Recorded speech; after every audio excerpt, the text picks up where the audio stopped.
and welcome to the StacyM show. I'm going to tell you why you don't have to give up alcohol.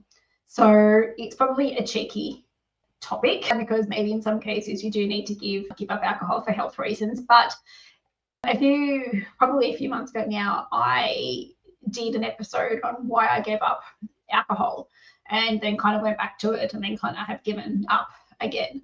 And having clients who have alcohol issues, I thought I would do this episode to basically just make you not feel bad if you still want to drink alcohol. So, there's kind of like an all or nothing mentality around alcohol. You either drink it or you don't. There seems to be no in between. Maybe withholding alcohol is not something that you want to do. You might want to save it for a special occasion or something. And obviously you have the health aspect of giving up alcohol as well. So first of all, I want you to have a think about whether you think you have an alcohol problem or not. I didn't think I did until I realized I was putting away 3 bottles of wine a week, which wasn't like me at all. Now I can't even have like half a glass and it makes me feel sick. But I want you to have a think about why you drink. So some examples, you might be using alcohol as a coping mechanism, which is quite common. You might be drinking for enjoyment. You might like the social aspect of that. Stress, anxiety, loneliness, overwhelm, they can be all reasons why you drink alcohol. You can probably chuck drugs into this perhaps as well, like illegal drugs, but predominantly I'm just talking about alcohol today. There could be social pressure with trying to fit in with others. So that might be more common for younger people. So, people at school type, for example, or you may feel the pressure that you go out that you have to have alcohol and then, someone gets cranky at you for not having alcohol, or they think you're trying to be cheap and have soft drinks. You don't want to buy the round, So even in adulthood, those pressures are probably there, but it's probably more there with underage drinking, I suppose, and the pressure that is there.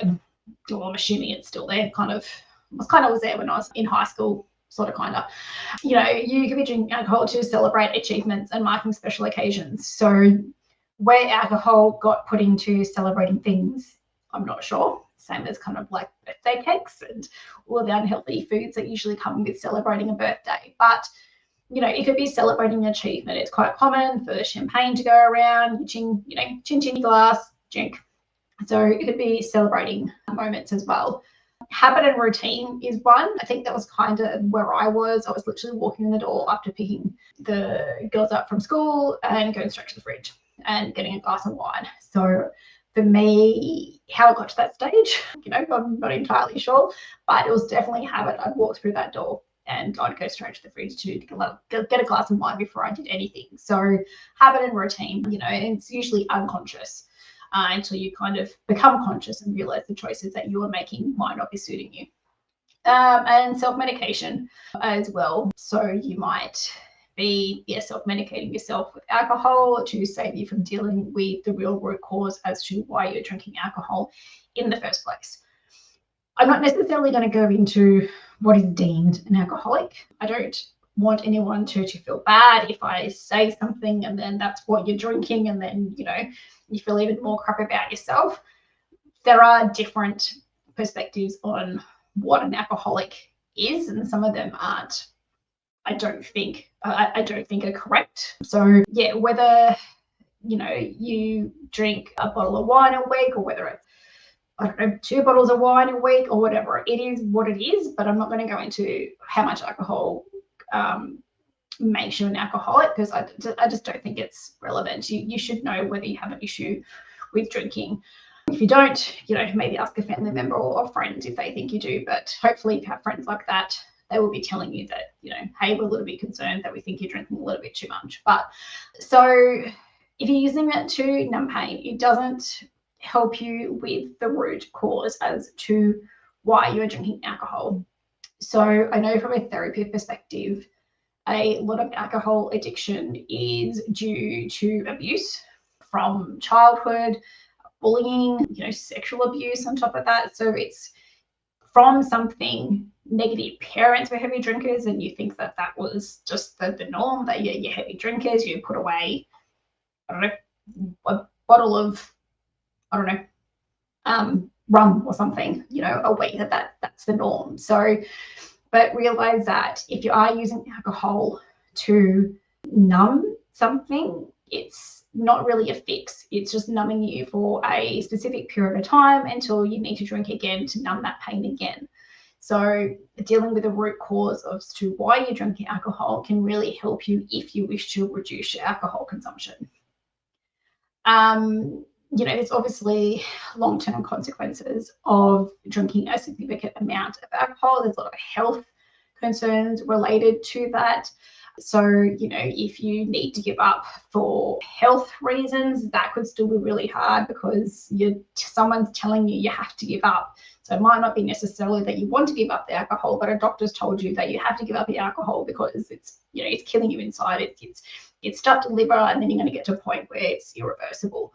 But you still have to want to give up that alcohol as well. So there's a very fine distinction between you wanting to give up alcohol and somebody telling you to give up alcohol.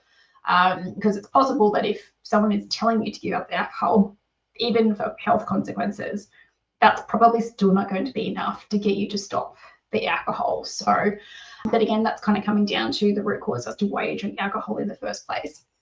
You could be drinking alcohol to avoid things. So again, you could be avoiding the root cause as to why you drink alcohol. I'm obviously coming down to root cause a lot. It's generally because there is something that has happened to you in the past that is leading you to drink alcohol, or as I said, it could be that nothing different but to have a large amount of alcohol because that's how you grew up, that's what your parents did. But usually there's a root cause as to why you are.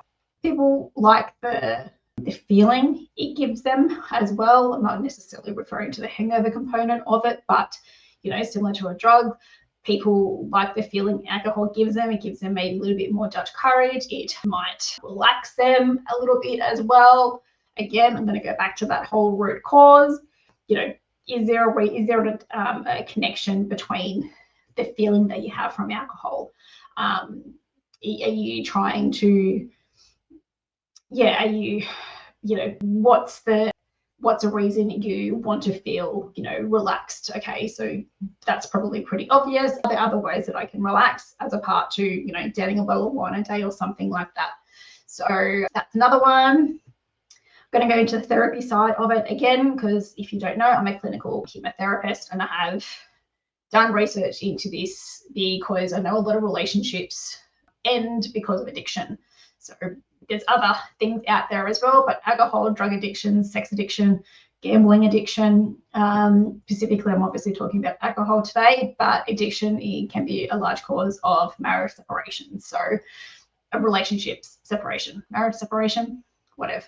Separation of relationship. I still don't think that makes sense, but hopefully you know what I'm trying to say there. So addressing the root cause is really important to tackle, and it's not necessarily reliving something from your past. It's reframing it and dealing with why you are turning to alcohol, whether it's bullying, whether it's some sort of assault, whether it's you know no different, that's how you grew up, so that's just how it is. Addressing the root cause can really assist you if alcohol consumption either being eliminated or still drinking it, but from a social perspective can help you with that.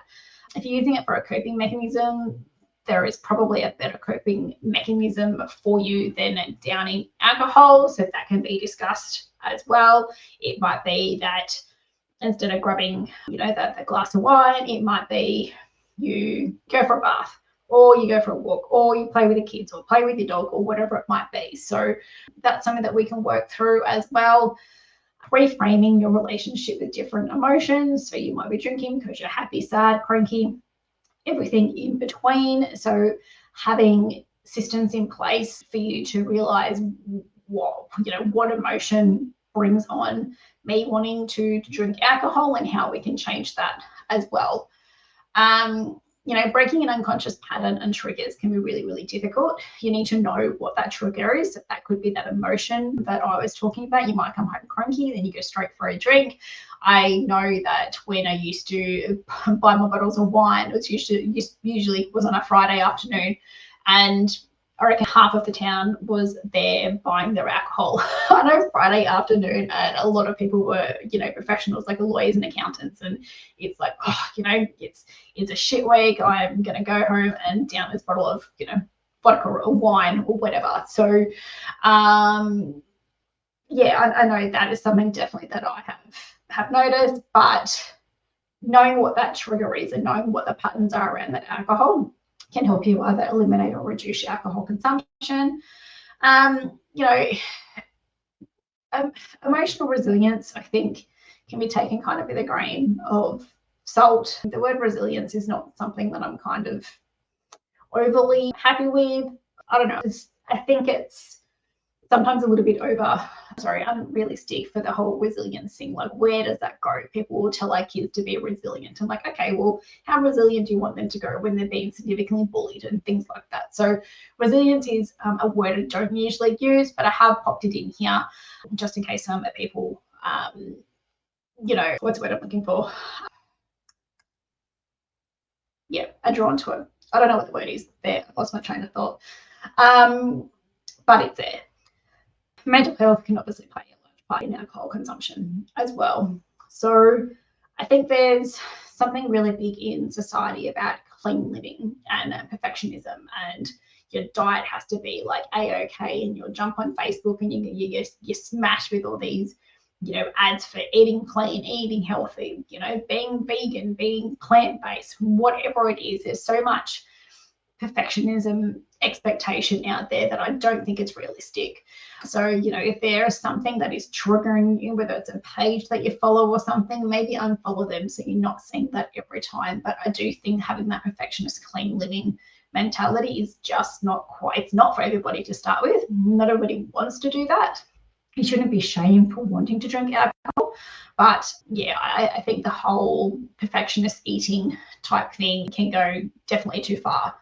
Social media versus real life balance kind of fits into that perfectionism. You'll see a lot of, I know I'm getting smashed with like some yoga at home thing at the moment, and the models that they're using, they're in bras and undies. That's what it looks like. It's probably, I don't know what it is. That's exactly what it looks like. And they're tan and they're toned, and they have six packs, and that's not everybody doing yoga.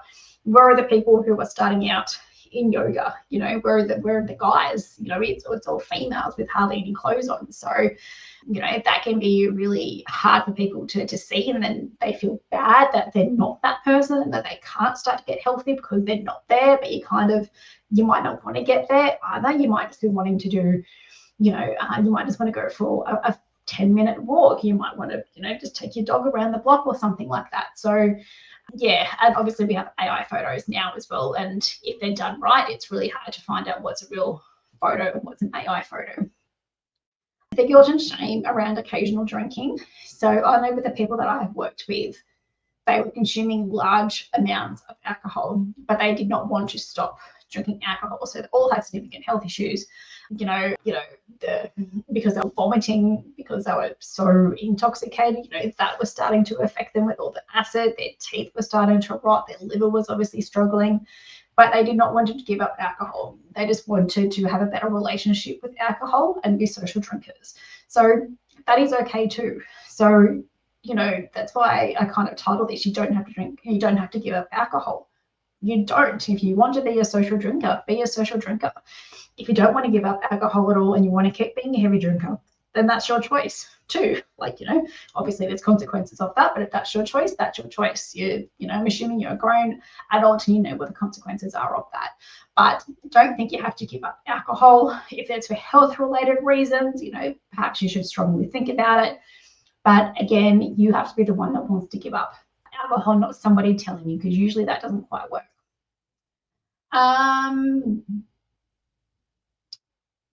Think about quality over quantity type thing. So I know when I was younger, I was kind of like, a goon bag or passion pot.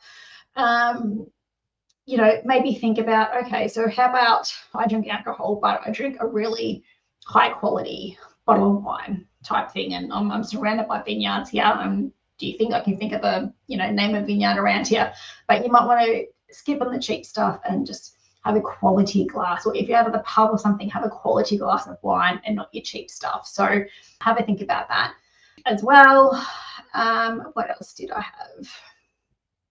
Listening to your body's signals and responses. So I know for me, when I started paying attention, it was definitely affecting my body, but I was either consciously not aware or was purposely not making myself aware. So I know that I would get reflux. My body would be like really, really sore the next day. Obviously, you kind of have that grogginess as well, whether you're, depending on how much you drink. Usually, if there's just a couple of glasses of wine, for example, you still have that little bit of grogginess. I wasn't enjoying it. I was drinking it because it was a habit. So listen to your body signals and responses, because there probably is something that your body is trying to tell you when you consume alcohol that you might be tuning out to. You might not be realizing that it's affecting you. And the way I worked that out was I was fortunate enough to pretty well go cold turkey. That doesn't work for everybody, and I don't know how it worked for me, but it did. Then I had a glass of wine at a celebration, and the next day my body was aching, and that was just from a glass of wine. So I'm like, okay, that's either coincidence or that's what's happening. Tried it again at another occasion. I think this time it was vodka.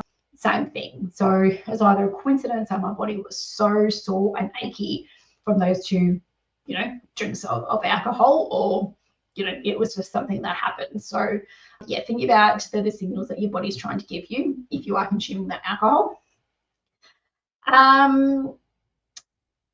Think about other things you can do if you're celebrating, if alcohol isn't your option, what you want to do. So you obviously have non-alcoholic wine and beer. Tried it, personally not a fan, but that might be enough for you. Or you might want to have sparkling water, or you might just want to have water. So have a think about, if you are presented with something at a celebration, what do you want to do? Do you want to take it? Do you want to replace it with something else and say thank you, but no thank you, I don't drink alcohol, or I don't want something at the moment. So yeah, so have a think about what you could replace if that is something that you're wanting to do. There's social connections as well. So just because you don't drink alcohol doesn't mean you're going to have those social connections. You might get ripped into a little bit. Hopefully, if they're true friends, they're not going to continue ripping into you. So have a consider that as well. But I know I got ripped into a little bit, for not wanting alcohol. But it was, I had expected that, and it was nothing bad. It was just, having a bit of a jab as to, why I'd stopped type thing. And then you get, if you're female, it's like, oh, you're not drinking alcohol, you're pregnant, and, all that stuff. So have a think about that. Professional networking and business events as well. There's obviously usually a lot of alcohol. You have Friday drinks sometimes in some businesses. So have a think about in that situation whether you just want to save a drink for that occasion, or you just want to save a drink for having that celebration, or you don't want that at all. So just kind of think about the places where you are offered alcohol. If you do want to drink that alcohol, and if you don't, what you can say and do instead of taking that glass of wine. You might want to take it and walk around with it for the night and sit it down somewhere. Maybe that's an option too. So yeah, have a think about that. So what else did I have? Yeah, fine. If you are using it for coping strategy, let's find you something else. I said it could be that, taking your dog for a walk, it might be a bath, whatever it might be. If that is something that you want to either eliminate or reduce, we can come up with some coping strategies to swap that glass of alcohol for something else. Setting personal boundaries that work for you is one as well. I know boundaries can be really hard to enforce. But, if you don't want to drink alcohol and someone's trying to force you to drink alcohol, what are you going to do? Are you going to cave and take it, or are you going to hold your ground and go, no, I do not drink alcohol. I do not want it. Thank you. So yeah, have a think about personal boundaries and what would you do in that situation, whether you would cave or whether you would stay true to your boundaries. What else?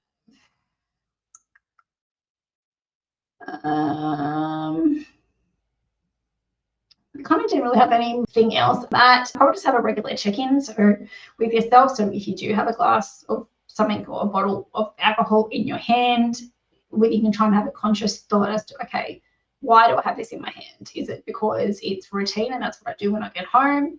Is it because I'm watching the football? Is it because of my Friday night drinks?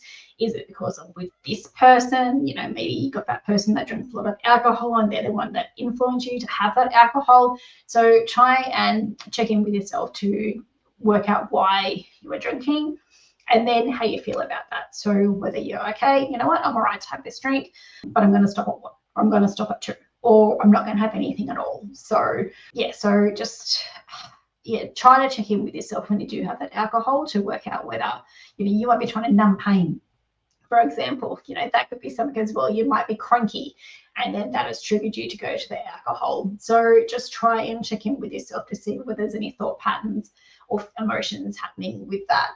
But just remember, you have permission to do what you want to do. If you want to give it up, cool. If you don't, you want to be a social drinker, fine. If it's for health reasons and you have to be strong to do that for health reasons, or work out the root cause as to why you're drinking in the first place as well. Because as I said, if someone has told you to stop drinking alcohol and you don't want to, even if it's for health reasons, you're probably still not. And even if you are listening to this and it might be your partner that has to give up alcohol for health reasons and they're not, know that someone telling somebody to do something and then wanting to do something are two completely different things. So maybe there is an underlying issue as to why they drink alcohol in the first place, and it's not just as easy as giving up. So if you are on the other side of that, getting frustrated with somebody for not doing something about their alcohol consumption, just know that it could be something more underlying than what you realize. So have a think about that. Just make sure you're prepared to receive external judgment and pressure. It will probably be there, but as I said, if you have a good, strong friend network, you probably won't have too much external judgment or pressure coming your way. Focus on maybe overall well-being instead of that perfect clean diet. I had thought that I might have become a social drinker. I don't even do that. I went to the business awards a couple of weeks ago. I think I had like a quarter of a glass of wine and I started to feel sick. This is coming from someone that was drinking 3 bottles a week. So I don't even enjoy it. So for me, it was just very fortunate that I can stop, and I don't want to be that social drinker because I don't enjoy it. So, if I go to a really nice vineyard for lunch or something, will I get something? Maybe, I don't know, but I'm not craving it and I'm not missing it. And I have bottles of wine here. I've got Verve, I've got Moscato was always my poison, love Moscato. It's still sitting there. I haven't touched it. So, and there's no, I'm not really trying to hold back from touching it or putting it in the fridge. I just don't want it. So, and I also actually don't buy people alcohol. So I know with Christmas hampers and stuff with businesses or clients, we had cases and cases of wine in the office because it's an easy gift to give, but I actually don't give wine as a gift because you don't know what that person is dealing with. They could be a recovering alcoholic, they may be an alcoholic.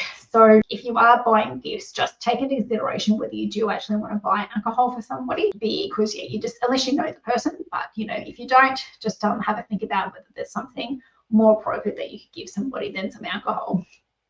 And there are stacks of resources out there as well. I am constantly putting things together and putting it on my website. So join our mailing list. Other podcasts about it. I've done blogs, I've done emails about it.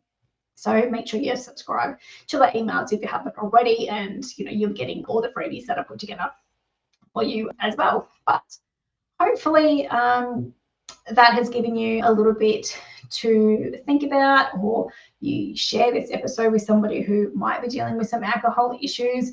But just don't have shame if you keep falling off the wagon. Like, that's okay, you were trying. Maybe try something different. If that didn't work, try something different. Maybe you do need to go to therapy to find out the root cause as to why you drink alcohol. So, but yeah, if you have any questions at all, or you want me to put together any information, things, or ideas for you, please reach out and let me know. Otherwise, thank you for listening or watching, and I will catch you next time. See you.